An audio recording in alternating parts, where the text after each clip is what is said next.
అందరికీ నమస్కారం. ఈరోజు నేను ఒక వెరైటీ రసం చేస్తున్నానండి. యాక్చువల్‌గా అది టమోటా రసమే. దాంట్లో ఇంకొంచెం వేరే అనేది వేస్తున్నాను. ఇక్కడ చూస్తున్నారుగా ఈ ప్లేట్‌లో నేను పెట్టాను. మిక్సీ పట్టుకుంటానండి. కానీ ఇక్కడ చిన్న బౌల్‌లో మనకు ఒక పొడి కనిపిస్తుంది కదా తెల్లగా, దాన్ని ఏంటి అనేది అదే ఇది స్పెషల్. సో దాన్ని ఏంటి అనేది తర్వాత రివీల్ చేస్తా. ఇప్పుడు నేను ఇవన్నీ మిక్సీ జార్‌లో తీసుకొని మిక్సీ పట్టేసుకుంటానండి. మామూలుగా మనం రసం అంటూనే తెల్లుల్లిపాయ, జీలకర్ర, మిరియాలు వేసి పొడి కొట్టుకొని పెట్టుకుంటాం కదా. సో నేను మిక్సీలో వేసి అలా కొంచెం మరీ నున్నగా కాకుండా కొంచెం గరుగ్గా కొట్టి అలా పక్కన పెట్టుకుంటాను. ఇప్పుడు నేను పాన్ అనేది స్టవ్ మీద పెట్టుకున్నాను. స్టవ్ మీద ఆన్ చేసి కొంచెం ఆయిల్ అనేది వేస్తున్నాను.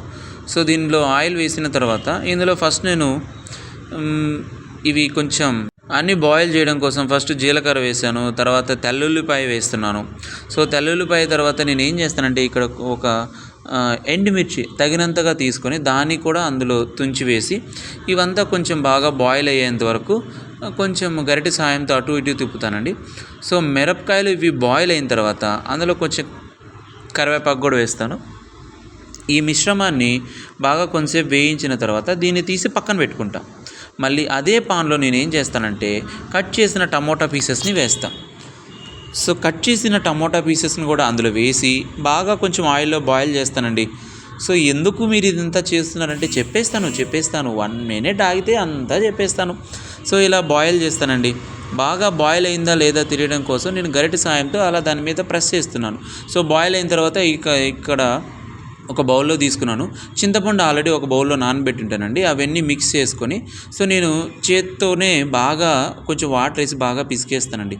దాంట్లో తగినంత ఉప్పు కూడా మీరు యాడ్ చేసేసుకోవచ్చు. సో అలా నేను పిసుకుతూ చూడండి ఉప్పు కూడా యాడ్ చేసేస్తున్నాను నేను. సో యాడ్ చేసేసి ఆ మిశ్రమాన్ని మొత్తం బాగా పిసికేస్తాను ఆ టమోటా అంతా. సో ఈ టమోటా అంతా పిసికిన తర్వాత దీంతోపాటు ఎండుమిర్చి ఇందాక మనం ఆయిల్లో బాయిల్ చేసాం కదా, ఆ ఎండుమిర్చిని కూడా దాంట్లోనే కలిపి పిసికేస్తానండి. ఎందుకంటే దీన్ని ఇంకేమి కారం వేయం. ఈ ఎండుమిర్చి ఎప్పుడైతే నలిపేస్తాను బాగా పిసికేస్తున్నామో ఆ కారం అనేది దాంట్లోకి సరిపోతుంది. సో నేను ఏం చేస్తున్నానంటే గరిటె సహాయంతో కొంచెం అటు ఇటు తిప్పి బాగా కలిసిందా లేదా అంటే బాగా పిసికానా లేదా ఆ టమోటాలు అవి నేను చూస్తున్నాను.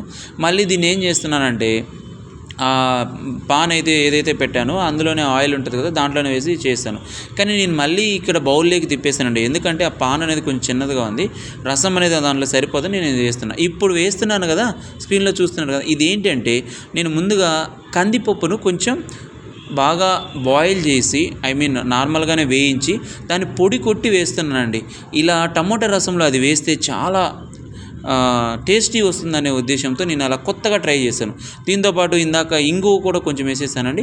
ఇప్పుడు ఏ మిశ్రమాన్ని అయితే మనం మిక్సీ జార్లో కొట్టి పెట్టుకున్నాం కదా, దాన్ని నేను ఏం చేస్తానంటే దీంట్లో యాడ్ చేసేస్తాను. ఈ రసంలో ఇంతకుముందు ఏదైతే వెల్లుల్లిపాయ అవన్నీ కొట్టి పెట్టాం కదా మిక్సీలో, దాన్ని యాడ్ చేసేసి గరిటె సహాయంతో బాగా ఈ రసంలో తిప్పేస్తానండి.